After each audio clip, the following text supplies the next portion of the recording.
যাদের হৃদয়ে আছে আল্লাহর ভয়, তারা কভু পথ ভুলে যায় না। আল্লাহর প্রেম ছাড়া এই দুনিয়ায় কারো কাছে কোনো কিছু চাই না, কারো কাছে কোনো কিছু চাই না।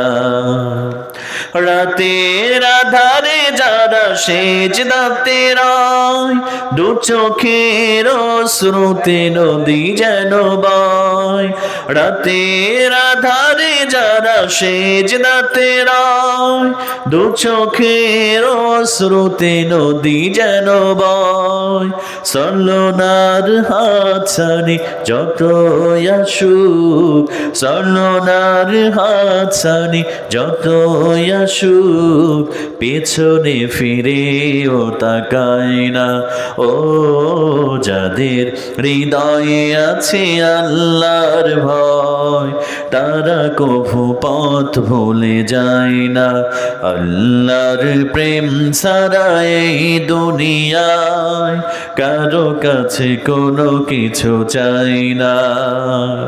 দিন কায়েমের পথে যারা অবিচল, তারা হলো আল্লাহর প্রিয়জন।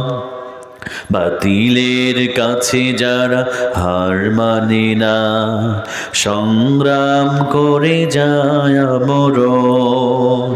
হেরার আলোতে যার হৃদয় রঙিন, হাতে আল কোরআনের দীপ্ত সঙ্গীন। হেরার আলোতে যার হৃদয় রঙিন, হাতে আল কোরআনের দীপ্ত সঙ্গীন। সত্যের পথে যারা নিবেদিত প্রাণ, সত্যের পথে যারা নিবেদিত প্রাণ, শত্রুকে কভু ভয় পায় না।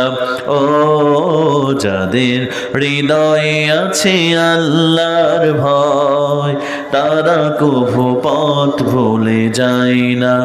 আল্লাহর প্রেম ছাড়া এই দুনিয়ায় কারো কাছে কোনো কিছু চাই না, কারো কাছে কোনো কিছু চাই না, কারো কাছে কোনো কিছু চাই না।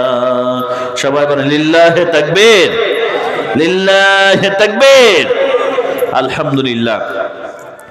আজকের তাফসীরুল কোরআন মাহফিলের সম্মানিত সভাপতি সাহেব, সম্মানিত প্রধান অতিথি, বিশেষ অতিথি হিসেবে যিনারা রয়েছেন, আমরা আল্লাহর কাছে দোয়া করছি আল্লাহ পাক যেন তিনাদের নেক হায়াতকে বৃদ্ধি করে দেন।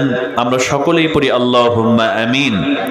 মঞ্চ উপবিষ্ট সম্মানিত ব্যক্তিবর্গ, সামনে উপবিষ্ট আমার শ্রদ্ধাভাজন মুরব্বিয়ানে কেরাম, আমার কলিজার টুকরা যুবক এবং তরুণ ভাইয়েরা, পর্দার অন্তরালের সম্মানিতা আবেদা সলেহা আমার মা এবং বোনেরা, সবাইকে আন্তরিক মোবারকবাদ এবং সালাম।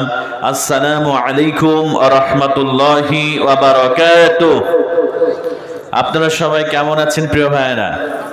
আর একটু জোরে বলেন না, কেমন আছেন সবাই? আমাদেরকে ভালো রেখেছেন কে? আমাদেরকে সুস্থ রেখেছেন কে? আল্লাহ পাক সুবহানাহু ওয়া তাআলা আমাদেরকে ভালো রেখেছেন, সুস্থ রেখেছেন, শ্রেষ্ঠ নিয়ামত দিয়ে। আল্লাহ পাক শ্রেষ্ঠ কিতাব থেকে কথা শোনার জন্য এই জান্নাতের বাগানে এসে বসার তৌফিক দিয়েছেন। এজন্য আমরা সকলেই সে রবের দরবারে শুকরিয়া আদায় করছি। আমরা সকলেই পড়ে নিচ্ছি কালিমাতুশ শুকুর, আলহামদুলিল্লাহ। আর একটু জোরে বলেন আলহামদুলিল্লাহ, আর একটু চিল্লায় বলেন আলহামদুলিল্লাহ। এই যে আমরা আল্লাহর প্রশংসা করলাম, এতে করে আমাদের লাভ হয়েছে নাকি লস হয়েছে? আমাদের লাভ হয়েছে। আল্লাহ পাক বললেন ওয়াইন তাউদ্দু নি'মাতাল্লাহি লা তুহসুহা। ও বান্দা, কেন শুকরিয়া আদায় করবা না? কেন আমার প্রশংসা করবা না? আমি তোমারে যত নিয়ামত দিয়েছি, এই নিয়ামতগুলো যদি তুমি একটা একটা করে গুনতে শুরু করে দাও, তোমার হায়াত ফুরিয়ে যাবে। গোটা পৃথিবীর মানুষ মিলে গণনা করতে শুরু করলে কিয়ামত পর্যন্ত আমার নিয়ামতগুলোকে গণনা করে শেষ করতে পারবা না। জোরে বলেন সুবহানাল্লাহ। এজন্য সেই রবের শুকরিয়া করার দরকার আছে না নাই? সবাই বলেন আছে না নাই? সব সময় আল্লাহর প্রশংসা করবেন। আল্লাহ আপনার নিয়ামত বাড়াই দিবে। আর না শুকরিয়া করবেন, আল্লাহ পাক আপনাকে আযাব আর গজব দিয়ে, আল্লাহর শাস্তি দিয়ে আপনাকে পাকড়াও করবে। জোরে বলেন নাউযুবিল্লাহ। এজন্য আমরা সকলে সেই রবের দরবারে আরেকটিবার শুকরিয়া আদায় করছি। আমরা সকলেই পড়ে নিচ্ছি আলহামদুলিল্লাহ। বিশ্ব নবীর প্রতি আমরা সকলেই মোহাব্বতের সাথে সংক্ষিপ্ত দরুদ পাঠ করছি, যে রাসূলকে আল্লাহ পাক বলছেন ওয়ামা আরসালনাকা ইল্লা রাহমাতাল লিল আলামিন। Nabi, I have sent you as a mercy, as a rahma, as a barakah for all entire universe. আল্লাহ পাক বলছেন, ওগো নবী, আপনাকে আমি আসমান এবং জমিনের মধ্যে যা কিছু আছে সব কিছুর জন্য আমি আপনাকে রহমত করে পাঠিয়ে দিয়েছি। জোরে বলেন আল্লাহু আকবার। এজন্য আমরা সেই রাসূলের প্রতি মোহাম্মতের সঙ্গে আমরা সুন্দর করে আমরা সংক্ষিপ্ত দরুদ পাঠ করছি, অন্তরের সবটুকু ভালোবাসা উজাড় করে দিয়ে সকলেই পড়ে নিচ্ছি সাল্লাল্লাহু আলাইহি ওয়াসাল্লাম। এবং রূহের মাগফিরাত কামনা করছি। আমরা এখানে যারা বসেছি, আমাদের অনেকের আব্বা, অনেকের আম্মা, অনেকের দাদা দাদি, নানা নানি, কলিজার টুকরা সন্তান সন্ততি যারা কবরস্থ হয়েছে, আল্লাহ পাক যেন আজকের এই তাফসীরুল কোরআন মাহফিলকে উসিলা করে আল্লাহ পাক যেন তাদের কবরকে আল্লাহ পাক জান্নাতের বাগানে পরিণত করে দেন। আমরা সকলেই পড়ি আল্লাহুম্মা আমিন। আমার প্রিয় ভাইরা, এখানে বসতে পেরে আপনাদের কি খারাপ লাগছে? কথা বলেন না, খারাপ লাগছে? যারা বলছে না তাদের কি খারাপ লাগছে? সবাই একটু আওয়াজ দিয়ে বলেন না, ভালো লাগছে তো ইনশাআল্লাহ? ইনশাআল্লাহ। তাহলে শেষ পর্যন্ত আমি মুসাফির আখিরে মোনাজাত করে এখান থেকে আমরা বিদায় নেব ইনশাআল্লাহ। শেষ পর্যন্ত থাকবেন কে কে? দু হাত তুলে আল্লাহকে দেখায় দেন। লিল্লাহি তাকবীর, লিল্লাহি তাকবীর। আল কোরআনের আলো, আল হাদিসের আলো, লিল্লাহি তাকবীর। মাশাআল্লাহ। আল্লাহ পাক কবুল করুন। সকলে পড়ে আল্লাহুম্মা আমিন। সবাই কিন্তু ওয়াদা দিয়ে ফেলেছেন যে হুজুর শেষ পর্যন্ত থাকবো। এর মধ্যেও যদি উঠে যান বিনা কারণে, তাহলে আল্লাহ পাকের খাতায় কিন্তু ওয়াদা দিয়ে ওয়াদার খেলাপ করলে সে মুনাফিক হয়ে যায়। কি হয়ে যায়? এর জন্য বিনা কারণে যদি কেউ উঠছেন, তাইলে কিন্তু খবর খারাপ আছে।